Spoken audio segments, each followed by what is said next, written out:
tal? Bienvenidos nuevamente al Fuego de Prometeo, conversaciones sobre ciencia. Este programa de la Facultad de Ciencias y la Coordinación de Universidad Abierta y Educación a Distancia de la Universidad Nacional Autónoma de México.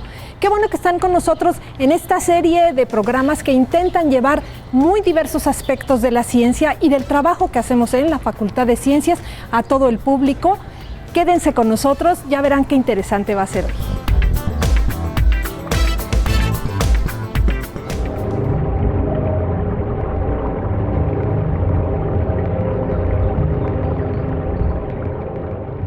La biodiversidad o diversidad biológica es la variedad de la vida, la cual incluye varios niveles de la organización biológica.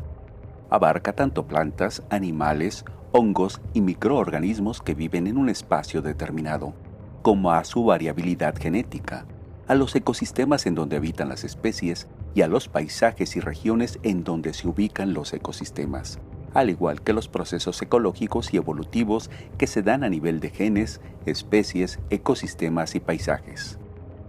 Los seres humanos hemos aprovechado la variabilidad genética y domesticado por medio de la selección artificial a varias especies. Con esto hemos creado diferentes razas de maíces, frijoles, vacas, borregos, entre muchas otras especies. Todas estas variedades de especies domesticadas, los procesos empleados para crearlas y las tradiciones orales que las mantienen forman parte de la biodiversidad cultural. La biodiversidad posee 3 atributos en cada uno de sus niveles: composición, estructura y función. La primera representa la identidad y variedad de los elementos, la cual incluye qué especies están presentes y cuántas hay. La segunda es la organización física o el patrón del sistema. Esta comprende rasgos como abundancia relativa de las especies, abundancia relativa de los ecosistemas, grado de conectividad, entre otros.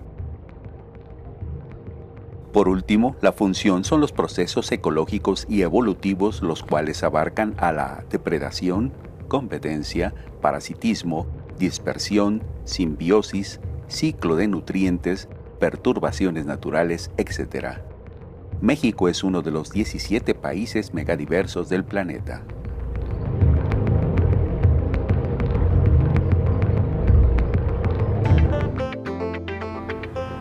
Qué bueno que están con nosotros hoy. En la Facultad de Ciencias, durante muchos años hemos trabajado a las plantas, es decir, el área de botánica, que es el área de la biología que estudia muchos aspectos que tienen que ver con todo el reino de las plantas. Está abordada desde muy distintos aspectos y en distintos laboratorios y grupos de trabajo en nuestra facultad. Hoy hablaremos con profesores e investigadores de distintos temas en el estudio de este grupo de organismos. Empezaremos hablando con la doctora Margarita Collazo acerca del desarrollo de las plantas, particularmente de las angiospermas, ella va a explicar las plantas que tienen flores. También vamos a platicar con la doctora Marta Martínez, que hace la parte taxonómica, es decir, la clasificación y lo complicado de los nombres de las plantas, y estaremos visitando una nueva sección de la Facultad de Ciencias, que es un lugar precioso, que es el orquideario, donde ahorita estamos grabando, y donde el doctor Eduardo Pérez García nos va a explicar por qué las orquídeas son tan interesantes y cómo la facultad está tratando de conservar muchas de las especies de orquídeas mexicanas. Así es que quédense con nosotros, ya saben que van a estar apareciendo en la base de su pantalla los cintillos con las direcciones electrónicas y los teléfonos para que nos expresen sus comentarios, sus dudas, las cosas de las que les gustaría que habláramos en varios de los programas que estamos abordando. Bienvenidos al Fuego de Prometeo, conversaciones sobre ciencia.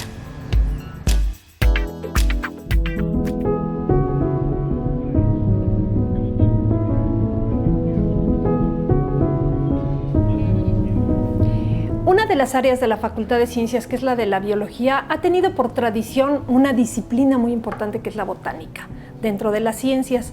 La botánica, se especializa de manera muy general en trabajar, estudiar, investigar, plantear hipótesis, como lo hace toda la ciencia, pero en este caso sobre plantas. una variedad muy distinta de plantas. Las plantas han cambiado, las plantas han evolucionado en el tiempo y la facultad ha tenido siempre núcleos importantes de profesores que hacen investigación y que hacen docencia alrededor de las plantas. En este programa ustedes van a ver que estamos tratando distintos aspectos del estudio de las plantas en la Facultad de Ciencias. Hoy particularmente estamos en el Laboratorio de Desarrollo en Plantas con una de las profesoras encargadas de liderar el grupo de trabajo aquí. Gracias, Margarita, por estar hoy con nosotros. Mague, como te decimos de cariño. Me gustaría que nos explicaras, para empezar, esa parte el que ya mencioné del desarrollo de las plantas. ¿En qué consiste estudiar el desarrollo de las plantas? ¿Es como estudiar el desarrollo de un niño o a qué equivaldría? Es equivalente. Todos los organismos nos desarrollamos. Nacemos, crecemos, nos multiplicamos, morimos. Fenecemos, morimos. En el caso de las plantas, tiene también su ciclo particular de desarrollo, cualquier tipo de planta. En particular, el grupo de plantas que nosotros estudiamos son las angiospermas, que son las plantas con flor, que es el grupo más abundante dentro de todas las plantas que existen del reino Plantae. Y estudiamos el desarrollo que involucra todo su ciclo de vida. A ver, te voy a interrumpir un poquito porque a lo mejor el público está pensando siempre en puras plantas con semilla. Hay que aclarar que no todas las plantas tienen semilla. Exactamente. Pero las que ustedes estudian sí la tienen. Ese es el inicio, digamos, del... Ese es el si inicio. le pudiéramos poner un inicio a un ciclo. Exactamente. Dentro de todas las plantas existen plantas que tienen semilla, como las coníferas, como las gimnospermas. Y la diferencia con las plantas con flores es que la semilla, el embrión está cubierto, está cerrado el ovario, a diferencia de las gimnospermas. Cuando hablamos de las que en la semilla está o el embrión está protegido, digamos, vamos a pensar que el público se imagine lo más cercano, una rosa, un clavel, las plantas de su jardín, la mayoría, etcétera. Pero cuando pensamos ya en pinos, en abetos, como los de árboles de Navidad, ahí estamos pensando en las gimnospermas que tienen expuesto este embrión. Exactamente, tienen expuestas las semillas que están desnudas, se dice, de ahí viene gimnos, desnuda, esperma, semilla desnuda, que se encuentran las semillas precisamente, si se acuerdan de los conos, las semillas están insertas en cada uno de entre las escamas y por eso se diferencian. Marta, hoy hemos empezado un programa que tiene que ver con plantas. En la Facultad de Ciencias se trabajan muchos aspectos de la investigación en plantas. Una parte central, me parece a mí, es la parte de la diversidad y de cómo se clasifican y de para qué queremos esos datos y cómo interactuamos con otras áreas. Tú eres taxónoma. Vamos a hablar ahorita qué es la taxonomía y cómo se estudian a las plantas para ponerles nombre, para clasificarlas, para conocerlas un poco más. Y estamos en un lugar precioso que es el herbario de la Facultad de Ciencias, que tiene muchos años de funcionar. Empecemos por la diversidad de plantas en el mundo y en México. ¿Qué nos puedes decir? Bueno, como tú dices, la taxonomía nos habla de la diversidad, es la ciencia de la diversidad. Y como botánico nos dedicamos a estudiar a las plantas. Las plantas generalmente son un grupo muy diverso. Cuando hablamos de plantas vasculares, es decir, las plantas que tienen un sistema donde pueden transportar diversos solutos o agua, sales minerales, esas son, más o menos están entre 250,000 y 300,000 plantas, de las cuales en México tenemos ya particularmente plantas con flores alrededor de unas 22,000 y hay quien dicen que tenemos hasta 30,000. México es un país mega diverso en plantas, pero desgraciadamente el aumento de las poblaciones ha provocado que mucha de nuestra riqueza vegetal se vaya perdiendo. Se ha perdido mucha. Sin embargo, los taxónomos generalmente siempre estamos buscando cómo conocer a las plantas, cómo clasificarlas. ¿Para qué queremos conocerlas y clasificarlas? ¿De qué nos sirve saber esta planta, le voy a poner este nombre, tiene estas características, la guardo en un herbario, ya sabemos que existe una nueva especie en el mundo? ¿Para qué queremos esa información en general? Esa información es rico saberla, ¿no? No, es sí, pero es muy ciencia. útil. Es muy útil cuando tú piensas en que las plantas son un grupo básico para la vida, porque los animales generalmente, seamos herbívoros o no, dependemos de ellas. Es un grupo que nos da una cantidad enorme de servicios ambientales en todos los sentidos. Los humanos generalmente no las apreciamos tanto porque no nos parecemos a ellas. Sin embargo, cuando te pones a pensar qué comes en la mañana, cómo te diviertes cuando te tomas un café o cuando te fumas un cigarro y nunca seas consciente de que esos son derivados de plantas. Y todavía más, cuando te enfermas, las medicinas no se le ocurrieron a alguien de la nada, ¿no? Las medicinas son generalmente derivado de algún metabolito que alguna planta en algún momento produjo. Entonces, conocerlas es importante precisamente por todos estos servicios, que lo que te estoy diciendo es nada con respecto a lo que las plantas te dan, ¿no?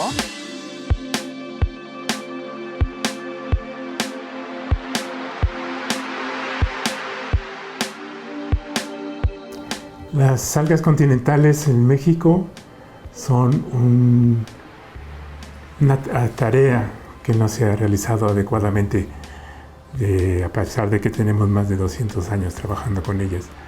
En un principio se consideró como una curiosidad científica, pero cada vez es más claro que requerimos de ella para la alimentación, para la industria, para la enseñanza, para el conocimiento de la biología en general.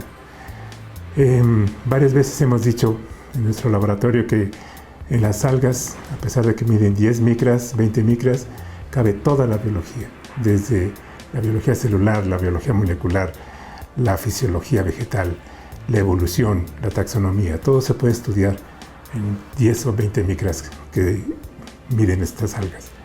Y además están en todas partes, están en las aguas corrientes, en las aguas estancadas, en los muros de los edificios, tanto recientes como antiguos, en lugares salobres, en lugares extremadamente fríos.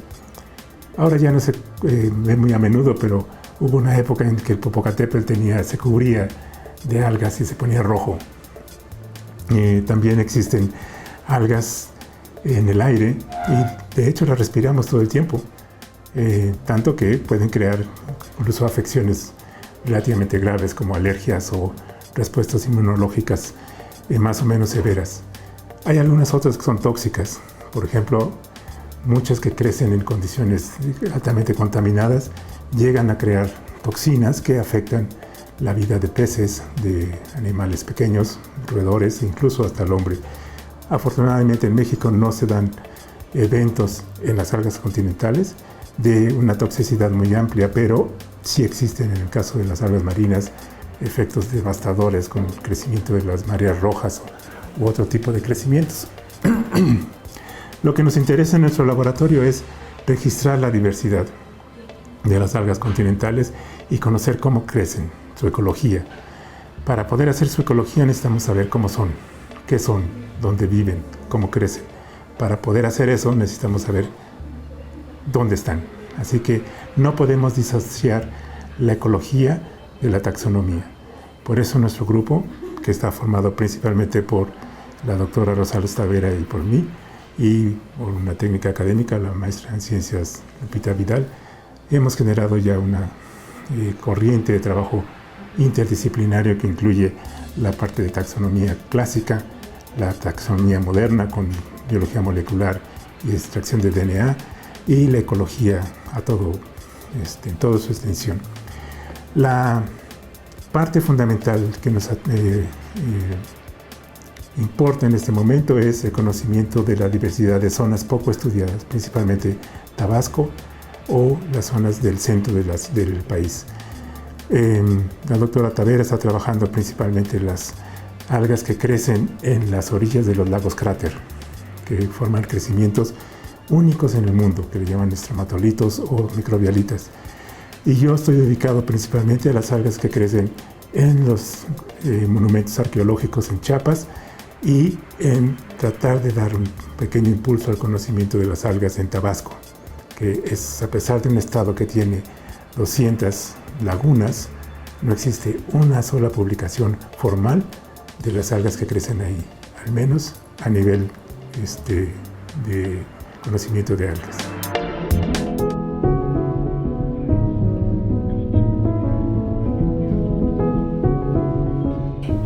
No es tan complicado de imaginar, incluso podemos poner un pequeño esquemita de la típica flor que nos ponen desde la educación básica, ¿no? En la escuela. Nos dicen, esta es la flor, estas son las partes de la flor. Estas son las partes, los 4 verticilos de la flor, que hay que aclarar que no todas las plantas tienen los 4 verticilos, pero hay muchas variantes, pero partamos del hecho de que hay una planta que tiene los 4 verticilos. Nosotros podemos empezar el ciclo por cualquier parte, pero lo empezamos por esta, que está la flor. La planta está en la etapa de floración. Se lleva a cabo la fecundación de ese embrión. Se forma la fecundación del óvulo. Se forma un embrión y ese embrión va a formar una semilla con las cubiertas que lo están protegiendo del óvulo, y las distintas partes de la flor van a formar el fruto. Se van a transformar en fruto, va a haber un proceso de tal manera que pasan de floración a fructificación. O sea que ahí estamos cubriendo una etapa del desarrollo de la planta. Pueden ser plantas desde muy pequeñitas. Desde muy pequeñitas que nosotros tengamos que ver al microscopio, por ejemplo, óptico, hasta los grandes árboles, magnolias y estas plantas. Árboles que crecen en las selvas altas tropicales de 50 metros de alto. Cualquier tipo de planta, cualquier planta que sea angiosperma, ya sea pequeñita, una hierba, un arbusto, un árbol, una trepadora, una liana, una planta rastrera, todas las que tienen flor, y en todas se va a desarrollar este proceso. Lo que va a variar es el tiempo al cual lo van a desarrollar. Una planta que, por ejemplo, viva en los desiertos, cuando cae la poca lluvia que llega al suelo, en ese momento la semilla empieza a germinar rápidamente y produce un nuevo individuo, rápidamente crece al tamaño que vaya a ser, y normalmente son plantas pequeñas. Se pasa para la etapa de floración, se lleva a cabo la fecundación del óvulo, se forman las semillas, se forma el fruto y se liberan las semillas, que van a quedar libres para la próxima estación, que puede ser el siguiente año o puede ser dentro de 2 años o 3, dependiendo de que haya la condición de lluvia, porque el agua es fundamental para la germinación. Nos repiten mucho el oxígeno, pero la fijación del suelo, el filtrado en el suelo, tenemos agua. Evitación de erosión, barreras contra viento. Exacto, alimento de mucho tipo, posibilidades enormes, y al mismo tiempo el disfrute de ver los bosques y las zonas que todavía permanecen en ciertas condiciones de poca perturbación humana, el disfrute de un jardín, los productos que podemos derivar en todos los sentidos. Entonces, las plantas nos dan muchísimo, y tienes razón, a veces se nos olvida. Entonces, los taxónomos hacen ese gran esfuerzo de seguir nombrando, buscando y clasificando las plantas para conocerlas bien. Para conocerlas bien, y en un momento dado todo esto tiene un valor y tiene un valor económico, porque nunca nos ponemos a pensar en el valor económico de las plantas. Las plantas tienen un potencial. Si conocemos a las plantas, podremos en algún momento dado utilizarlas de mejor manera, conservarlas además, y tal vez tener mucho mayor cantidad de productos que podemos usar de ellas, porque usamos gomas, usamos perfumes. Madera. Por ejemplo, toda la industria de la perfumería, en algún momento dado, estos aceites esenciales de las plantas han servido para eso. No, y hay que recordar que vivimos, digamos, de 3 cereales básicos, como se nos dice en el mundo, ¿no? El arroz, el maíz, que para nosotros es básico, y el trigo, por supuesto. Y esas plantas fueron domesticadas hace miles de años gracias a la cercanía que los humanos teníamos. Ahora a lo mejor lo que pasa es que en las sociedades muy urbanas nos alejamos un poco del contacto con esa parte de la naturaleza, vamos a llamarle, ¿no? Pero conocer esas plantas sigue siendo tarea de muchos investigadores en todo el planeta. Y no solo nos las comemos. Si te das cuenta, todos los vinos y licores... Es cierto, también bebemos de también las plantas. Bebemos las plantas y los cereales. En cada una de estos polos donde se han domesticado estos cereales, por ejemplo, hay licor de licores derivados del trigo, hay licores derivados del arroz, ¿sí? Entonces, están relacionadas incluso en el disfrute de los seres humanos.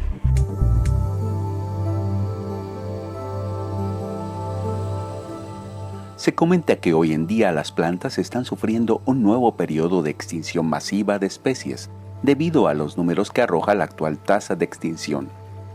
Mucho de esto se debe a los bienes materiales que el hombre extrae de la biodiversidad, ya sea para la alimentación, el vestido, la construcción o para la industria farmacológica.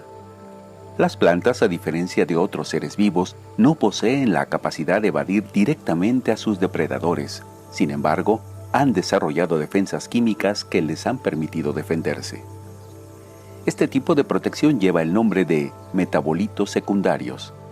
Estos han surgido mediante un proceso paulatino que se origina en las especies a lo largo de millones de años. Pero a pesar de esto, las plantas continúan siendo utilizadas en las diferentes industrias, especialmente en medicamentos para ayudar al hombre en sus diferentes padecimientos. Es aquí donde entra en escena la bioprospección, la cual se encarga de la búsqueda en la naturaleza de productos naturales que sean útiles al ser humano y representa una de las actividades más importantes para el conocimiento de las especies.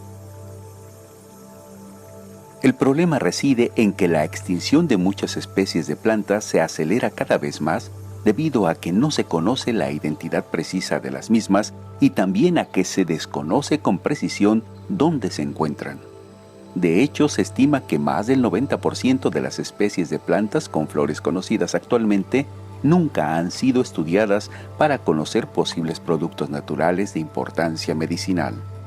Es por esto que es tan importante conocer la taxonomía de las plantas y hacer uso responsable de cada una de ellas.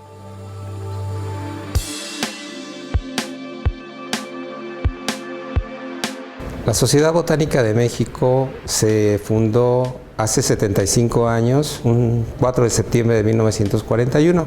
Es una sociedad muy importante, es una sociedad de mucha tradición que agrupa a todas las personas profesionistas que están interesadas en el conocimiento de las plantas de México, un país muy importante en ese sentido a nivel mundial. Tiene varios propósitos la sociedad. La principal es agrupar precisamente a todos los interesados en el conocimiento de la flora mexicana, en todos sus diversos aspectos, ecología, biogeografía, etc.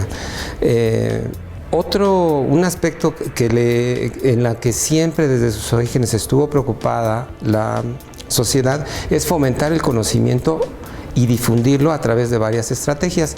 Una de ellas es, por ejemplo, reuniones que se hacían periódicas e incluso en 1960 se estableció el primer Congreso Mexicano de Botánica.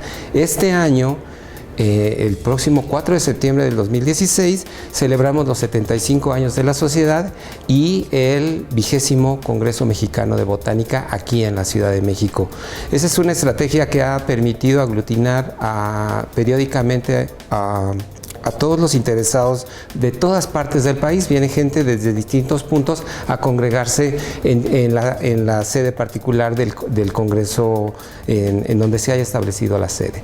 Esa es una cosa muy importante. La otra es que establecemos sesiones o dinámicas de trabajo a través de reuniones regionales. Eso se hace también con cierta periodicidad, y el Congreso es cada 3 años, y eso nos parece fundamental. Eso ha permitido dar un seguimiento muy bonito y muy estrecho a través de varias generaciones, en donde hemos podido transitar en este interés por la conservación y el conocimiento de las plantas mexicanas.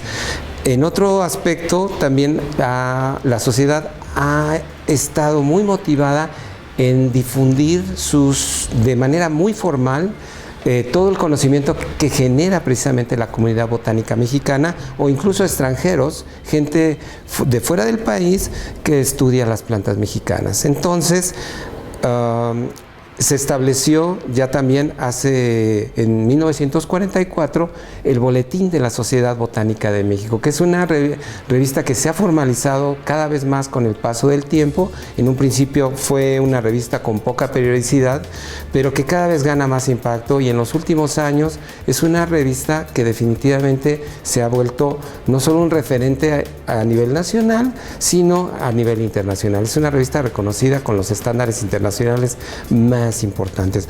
¿Qué nos interesa entonces como conjunto en la sociedad?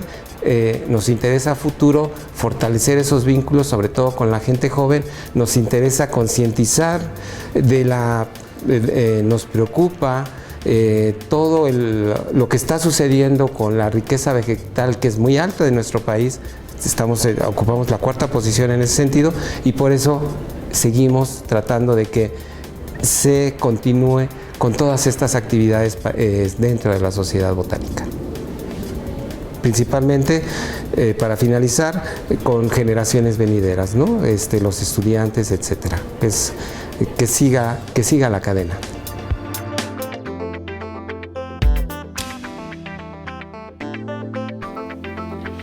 ¿Ya vieron qué interesante está haciendo el programa sobre plantas? Ojalá muchas de las dudas que tienen nos las hagan llegar a través de los medios que les han aparecido en sus pantallas.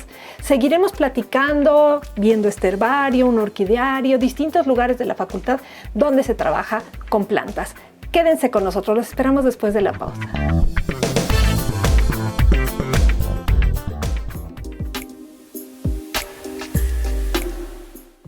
La revista Ciencias es la publicación de cultura científica que la Facultad de Ciencias edita desde 1982. Busca informar y discutir distintos tópicos en las áreas de las ciencias exactas y naturales, con intervención de las ciencias sociales y las humanidades.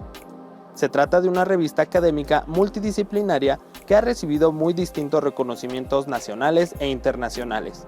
Si usted desea un ejemplar, mándenos un correo electrónico a la dirección mirador@coed.unam.mx.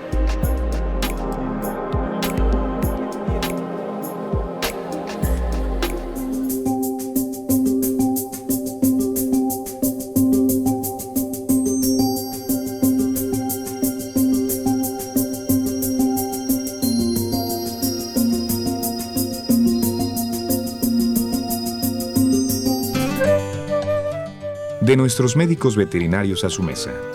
La Facultad de Medicina Veterinaria y Zootecnia tiene como misión que el conocimiento que se oferta en los centros de enseñanza, investigación y extensión para los alumnos de la misma debe ser de calidad, teniendo en cuenta que los productos obtenidos en dichos centros deben ser productos que llegan al consumidor inocuos, nutritivos y saludables.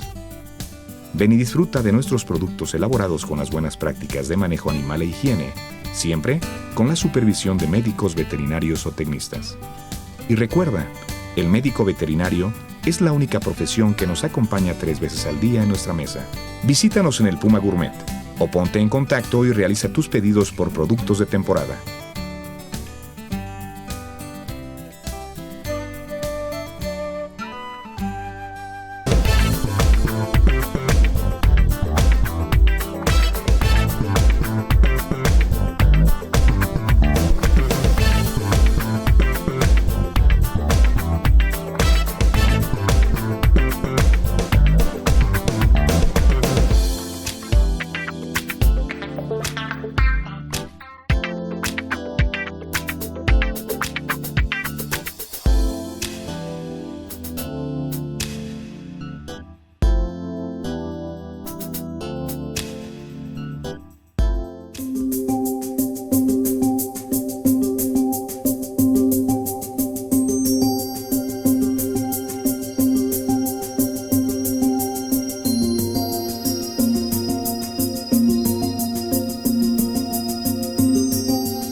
Qué bueno que continúan con nosotros en este programa sobre plantas en la Facultad de Ciencias de la Universidad Nacional Autónoma de México. Por favor, háganos llegar sus dudas y sus comentarios. Vamos a seguir platicando con nuestros invitados.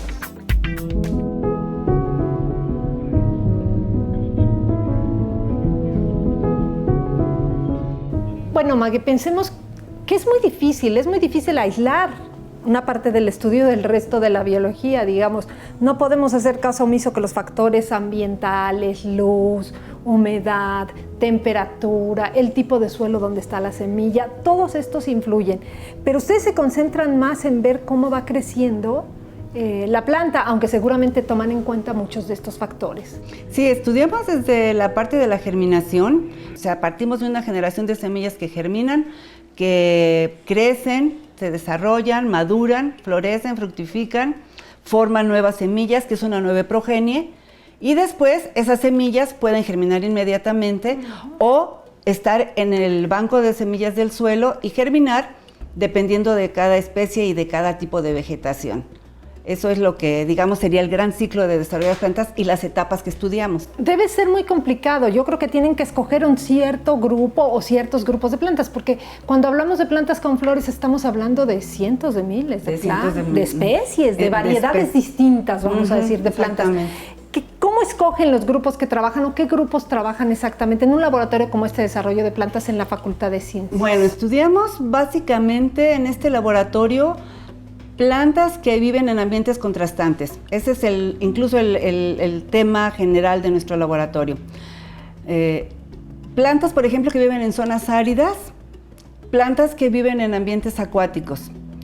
Y además también de estas plantas contrastantes, estudiamos plantas que tienen un interés biológico porque responden a una pregunta que puede ser de interés para conocer, la propia ciencia. Exactamente, para la ciencia, para descubrir otros procesos, y también estudiamos plantas de interés, podríamos decir ornamental o comercial, plantas que crecen en azoteas verdes. Estudiamos, son los tipos de plantas que estudiamos o que crecen en tipos de vegetación que ya están también siendo muy perjudicados, que prácticamente están desapareciendo. Entonces, ese es el tipo de plantas. ¿Mexicanas todas? ¿O mexicanas? Estudiamos plantas mexicanas, pero, por ejemplo, en el caso de las cactáceas, también hay un grupo que está estudiando plantas que son hermanas de otras que están en el Caribe o en la parte de Sudamérica, y en ese caso también se estudian para comparar los patrones de reproducción, los sistemas sexuales que tienen, y poder así entonces tener un entendimiento finalmente de las poblaciones que están creciendo, y esto pues es información que ayuda a los compañeros que trabajan ecología de poblaciones. Ecología de poblaciones, incluso probablemente muchos de sus resultados sean de interés en el caso de las plantas útiles, vamos a llamarle así, para quienes están interesados en propagar plantas, en hacer plantaciones, en hacer todo tipo de cosas, porque el desarrollo de la planta puede ser muy delicado. Muy delicado y requiere de muchas condiciones de control. Nosotros lo aprendemos del campo, o sea, primero tenemos que ir a ver qué es lo que hay en el campo. En este laboratorio no solamente trabajamos con el microscopio o hacer cortes, hacer germinación, sino que también estudiamos en el campo. Vamos en el campo, vemos, identificamos el problema, hacemos estudios tanto en el campo como en el laboratorio.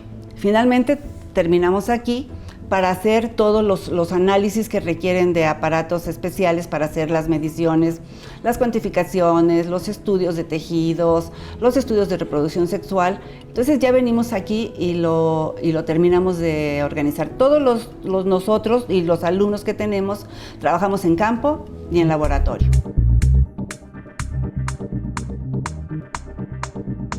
Ya decíamos lo de la taxonomía. En un herbario, que es un sitio como este, digamos, que es un museo de plantas secas, no tenemos plantas vivas aquí, que aquí son secas, ¿cómo se trabaja? ¿Qué se hace? Y particularmente en el herbario de la Facultad de Ciencias. Mira, el herbario de la Facultad de Ciencias es un herbario que está especializado a un estado, el estado de Guerrero. Nosotros trabajamos el estado de Guerrero y lo que hacemos es, vamos al campo, es decir, vamos al estado de Guerrero, colectamos las plantas, las sacamos, las secamos y una vez que están secas, las identificamos a diferentes niveles, sabemos en la nomenclatura. Para poner nombres a las plantas, las clasificamos. Hay clasificaciones donde sabemos a qué familia, a qué género, a qué especie pertenecen. Y entonces lo que nosotros hacemos, una vez que las tenemos secas, es identificarlas, es decir, a qué familia, a qué género y a qué especie las podemos asignar. Y esta asignación es muy importante porque nos permite en un momento dado saber qué hay en cada sitio y si tenemos adiciones nuevas, es decir, si tenemos alguna especie nueva. En ciencia es emocionantísimo describir una especie nueva, claro, pero no es solo la emoción de describir la especie nueva, potencialmente a lo mejor ahí hay un nuevo medicamento o un nuevo recurso que utilizar y de repente se nos olvida que por eso es tan importante conservar esas áreas. Sí, claro. Y tenemos problemas de conservación porque tú lo decías, las poblaciones humanas avanzan, la ganadería crece, una serie de cosas que se quieren sacar del ambiente y que van destruyendo los ecosistemas naturales. Pues otro de los aspectos que hablábamos hace rato es nombrar a estas plantas, darles nombre. Es importante dentro de la comunicación de la ciencia. Porque en un momento dado hay personas que son usuarios de este tipo de información. Por ejemplo, algunas personas que trabajan con química, con cuestiones de farmacia, con cuestiones de medicamentos, ellos tienen que estar seguros que lo que están en un momento dado trabajando es exactamente la planta de la cual extrajeron algún metabolito, algún químico que es útil, ¿no? Entonces, tener el nombre correcto de la planta es muy importante a muchos niveles, no solo a nivel del taxónomo, decir, pues tengo una lista de 2,000 plantas. Una lista que va creciendo. Sí, que va creciendo, sino que en algún momento dado ecólogos, farmacéuticos, químicos, son usuarios de esta información.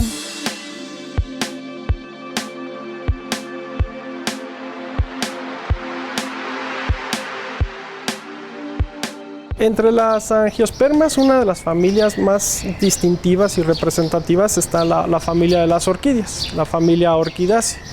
Es una familia muy diversa, muy diversificada en todo el mundo. Tiene alrededor de 25,000 o 30,000 especies de plantas. En México se han descrito 1,250 especies, se estima que pueda llegar hasta 1,300 especies. Y se ha contemplado que puede haber hasta un 40% de nivel de endemismo entre estas.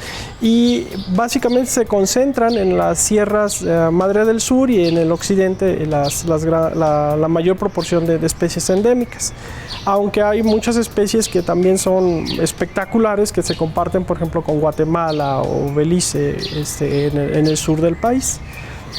Lamentablemente muchas de nuestras especies se han estado perdiendo porque son muy sensibles al efecto humano. Muchas de ellas crecen sobre los árboles, son epífitas, no son parásitas, no le generan ningún tipo de daño al árbol, pero a la hora que se talan los árboles o los bosques, pues las especies se pierden, ¿no? Y también un problema adicional es que por la belleza de sus flores pues son extraídas del medio natural y se venden masivamente en muchísimos lados. Y eso ha puesto en riesgo a muchas de nuestras especies. En la norma oficial hay alrededor de 185 especies, más o menos entre el 14 y el 15% de las especies que crecen en nuestro país están clasificadas en algún tipo de riesgo. Pero esta lista seguramente va a aumentar en próximos años, justamente por todos estos problemas tanto de la deforestación como el saqueo indiscriminado que existe. En México, además del tráfico de especies, podemos ver que hay nuevas amenazas como el cambio climático, porque muchas de estas especies, como les decía, crecen en árboles y son muy sensibles a la falta de humedad atmosférica. Y esta humedad se puede perder justamente por el aumento de la temperatura y esto las pone aún más en riesgo. Particularmente muchas de las especies mexicanas se concentran en los bosques de neblina, en los bosques mesófilos, y estos bosques están muy seriamente amenazados. De por sí ya representan menos del 1% del territorio nacional. Para ayudar a contribuir justamente a evitar la extinción de las especies, una forma de hacerlo es que se puedan propagar las especies que tienen la mayor demanda, y dentro de esas especies los individuos que tienen características hortícolas excepcionales. Y para eso se está construyendo un banco de germoplasma que nos permita poder tener estas especies en cultivo y hacer mejoramiento genético. Y bueno, la idea que estamos aquí trabajando en la Facultad de Ciencias es poder hacer un orquidiario donde podamos tener estos ejemplares, reproducirlos y ya sea poderlos reintroducir a su ambiente natural o al mercado.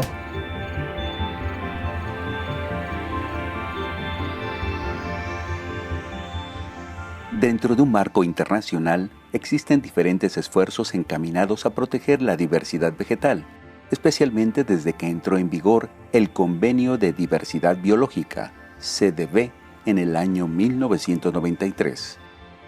La Estrategia Mexicana para la Conservación Vegetal, EMCV, se integró con base en uno de los programas transversales más exitosos del CDB, la Estrategia Global para la Conservación Vegetal, y estuvo a cargo de un grupo de expertos integrado por un comité coordinador intersectorial.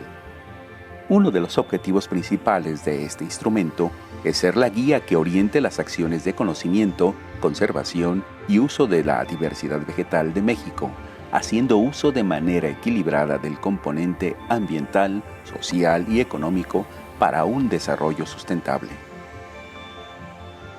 Para cumplir con este cometido, la MCV establece 6 objetivos estratégicos. 1. Generación y transmisión del conocimiento. 2. Conservación in situ y ex situ. 3. Restauración de ecosistemas degradados. 4. Prevención y control de amenazas. 5. Uso sustentable. Y 6. Educación y cultura ambiental.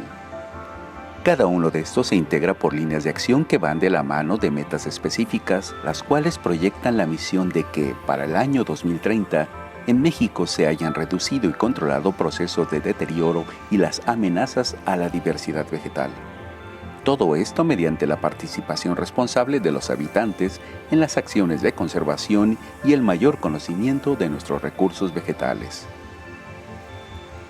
La SMV se rige bajo los siguientes principios para la implementación de sus acciones: corresponsabilidad, participación, coordinación y transversalidad, precaución, acceso a la información y equidad.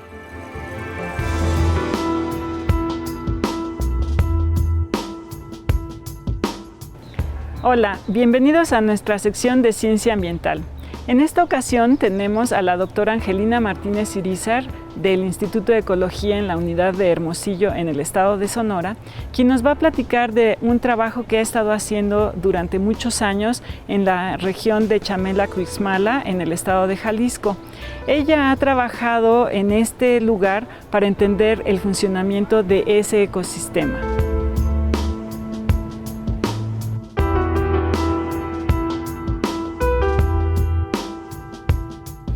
Mi investigación se ha centrado en el estudio de los ecosistemas, de los procesos que regulan el funcionamiento de los ecosistemas y de los mecanismos que explican dicho funcionamiento. El ecosistema que yo he estudiado principalmente es la selva baja caducifolia o el bosque tropical caducifolio en el Pacífico mexicano, principalmente en la reserva Chamela-Cuixmala, que se encuentra en la costa de Jalisco, pero también he estudiado ecosistemas del desierto sonorense en el norte de México. Mi investigación como ecóloga de ecosistemas inició hace 30 años con este estudio de cómo funciona la selva baja caducifolia, cómo responde a los patrones de precipitación y cómo se ve afectada por el cambio de uso de suelo todos estos procesos. Inicialmente, hace 30 años, tuvimos muchos problemas prácticos para iniciar este proyecto liderado por el doctor José Sarucán.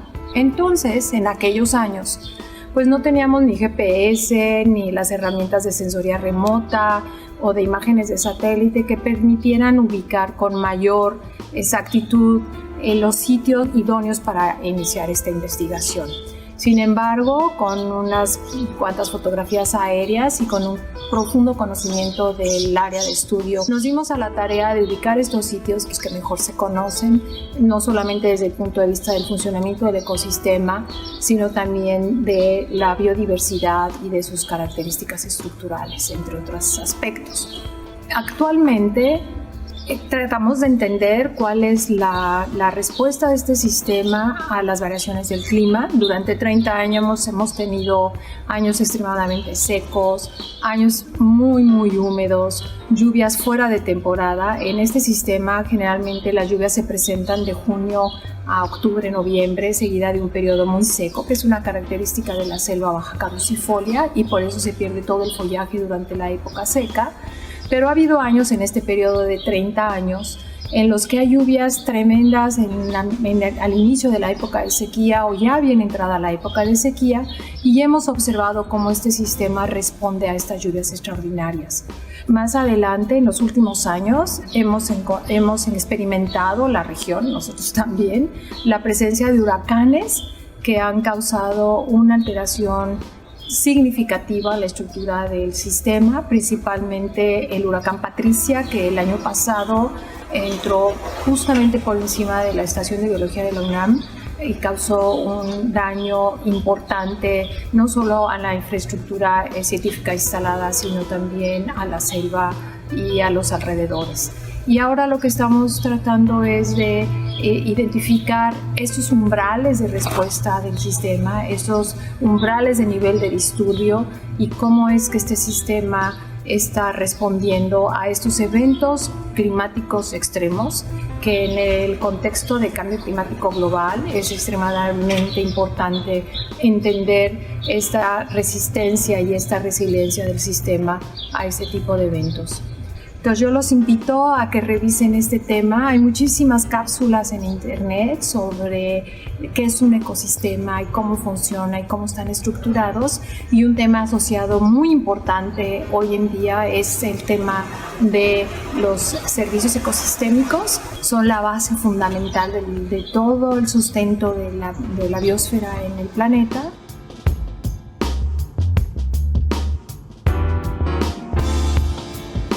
Bueno, pues ya escuchamos a la doctora Martínez Irízar cómo es que se desarrolla un proyecto de esta magnitud y la necesidad de entenderlo a lo largo del tiempo. No es un proyecto que se pueda hacer en 5 minutos, en un año o en unos cuantos meses. Sin embargo, gracias a ello podemos entender cómo funciona un ecosistema, cómo podemos contribuir a conservarlo y cómo podemos contribuir a un mejor conocimiento de nuestros recursos naturales.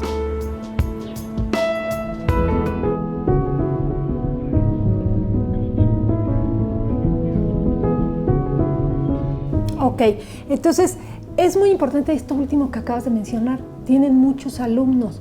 En la licenciatura en biología, aquí en la Facultad de Ciencias, una de las ramas importantes de enseñanza, de hecho está dividida en varias materias, tiene que ver con plantas, y el espacio de ustedes es un pedacito de ese estudio. Es un pedazo de todo lo que son las plantas. Sí. Tenemos las materias que hay quien estudia desde las briófitas, plantas pequeñas, las pteridofitas, las coníferas, y las angiospermas. Lo que sucede con las angiospermas es que tiene la mayor cantidad de especies que se encuentran dentro del reino Plantae, y además en ella otro punto sería que son las plantas que son útiles para el hombre, de las cuales se ha alimentado, ha utilizado para hacer textiles, para hacer casas, para usos medicinales. Entonces esta es la gran importancia del grupo de las angiospermas, y que tienen muchos sistemas que se van descubriendo conforme las nuevas técnicas. Pasamos desde lo solo morfológico hasta lo molecular. Ajá. Abarcamos estos campos. Eso hace el estudio de las plantas. Bueno, de por sí a mí me parece que el estudio de las plantas es fascinante. Sí. A veces las personas creen que los animales, estos grandes reportajes sobre ballenas y sobre otros grupos de mamíferos o pequeños animales, pues son interesantes. Los insectos, claro que lo son, y rara vez volteamos a pensar que ese otro espacio lleno de las plantas, que además son muy importantes para todos, es tan especial y tan específico y tan lleno de recovecos que hay personas que pueden dedicar su vida entera a estudiar un grupo, aunque sea chiquito, de plantas y quedarse pequeño. allí, Sí, ¿no? sobre todo las personas que se dedican a la taxonomía, bueno, estudian un grupo de plantas, o nosotros, por ejemplo, cactáceas, que creo que todos los del laboratorio hemos trabajado o trabajamos con cactáceas, porque es un grupo muy importante, es representativo de México, tiene muchas especies endémicas. México es un centro de diversificación de estas especies. Y de ahí tomamos entonces para estudiarlas desde distintos puntos de vista a las plantas. Otra parte importante de lo que mencionas es que las plantas pues son la base de la entrada de energía al mundo vivo. Las plantas realizan la fotosíntesis, captan la energía solar, transforman los compuestos inorgánicos en orgánicos y de ahí empieza toda una cadena trófica. Empiezan desde los herbívoros secundarios, los primeros carnívoros que se comen a esos herbívoros, y así sucede la cadena. Es decir, que las plantas, aunque no se muevan, sí se pueden trasladar por sus semillas o vegetativamente, pero sin las plantas no existiría el resto de organismos. Así es. Es tan sencillo como esto, y por eso es tan importante el que las estudiemos, que sepamos sus métodos de propagación, que también es otra parte que se hace en el laboratorio, y para tratar de mantenerlas, de recuperarlas, de dar información y de hacer conciencia de por qué las plantas son un grupo vital.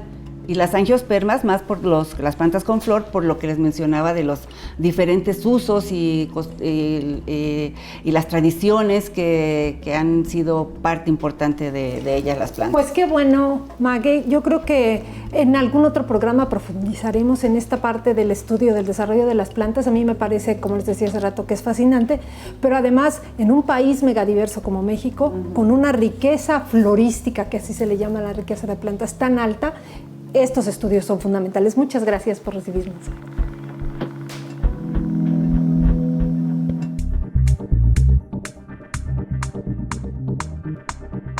Cada vez las distintas áreas de la biología están más conectadas, entonces efectivamente los proyectos involucran tener un conocimiento cercano de la clasificación, que algún día haremos un programa nada más para hablar de qué es hacer clasificación de plantas, y de en qué sitio preciso, con qué coordenadas, en qué lugar está. A veces las poblaciones son muy pequeñas, si solo crece ahí o no, si está en varios sitios. O sea, la cantidad de datos que se pueden extraer de un lugar como estos y que ustedes obtienen como al explorar y al traer las plantas al herbario, pues es muchísima.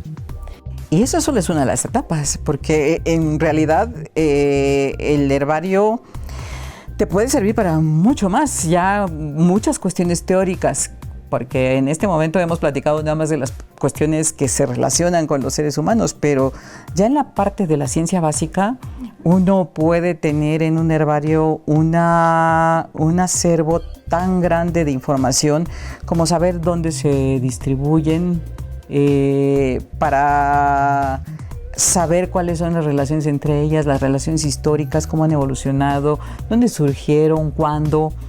Hay una serie de cuestiones teóricas, preguntas que en realidad son para los taxónomos muy importantes. Toda la cuestión histórica es importantísima. Es fundamental, igual que los distintos niveles de trabajo, desde el molecular hasta el nivel, digamos, más macroscópico, lo que vemos en morfología de los grupos y demás. Entonces, yo me imagino que se requiere un trabajo muy delicado, muy minucioso y con una enorme preparación académica para llevar a cabo este tipo de estudios. Sí, generalmente es un campo muy bonito, es un campo muy interesante, porque finalmente los taxónomos somos consumidores de mucha más información. Producimos mucha información, pero por ejemplo, en un momento dado, estas mismas plantas existen gentes como, por ejemplo, citólogos, los que nos dicen cómo antes el número cromosómico de una especie, o de un anatomista que va y hace cortes y nos dice cómo está a nivel de anatomía un grupo, o de un fisiólogo que nos dice cómo funciona la planta, cómo crece, cómo se desarrolla, cuáles son los requerimientos en un momento dado para tener un buen desarrollo de la planta. todo esto nosotros lo retomamos precisamente para poder entender cómo son las relaciones entre los grupos. Ojalá que nuestro público se dé cuenta de todo el esfuerzo que se hace para mantener estas que se llaman colecciones nacionales, que requieren un enorme esfuerzo presupuestal y mucho trabajo de investigadores como tú. Y de alumnos. Y de alumnos que participan. No solo los investigadores, sino los alumnos que hacen tesis o servicio social, son unos contribuyentes muy útiles, ¿no? O sea, futuro para la profesión aquí lo hay y ojalá se valore y se mantenga en México este tipo de trabajos.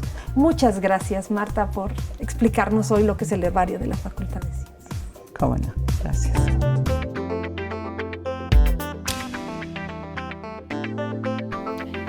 ¿Ya vieron qué interesante es el estudio de las plantas en general y en particular en México, que es un país tan rico en diversidad, con tantos grupos interesantes, con tantas zonas que proteger?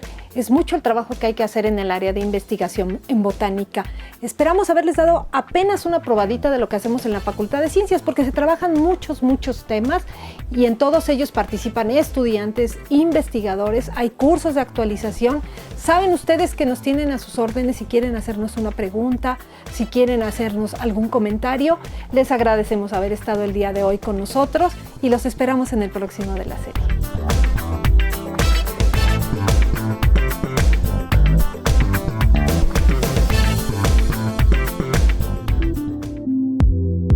Plaza Prometeo es la tienda virtual de la Facultad de Ciencias que ofrece a precios accesibles un extenso catálogo de publicaciones científicas. Estudiantes, maestros y profesionistas pueden adquirir en ella libros de matemáticas, física, biología, computación y actuaría, así como manuales de laboratorio. También cuenta con temas para público en general de divulgación de la ciencia, cuentos de ciencia ficción o historia y filosofía de la ciencia. Visítala www.tienda.fciencias.unam.mx.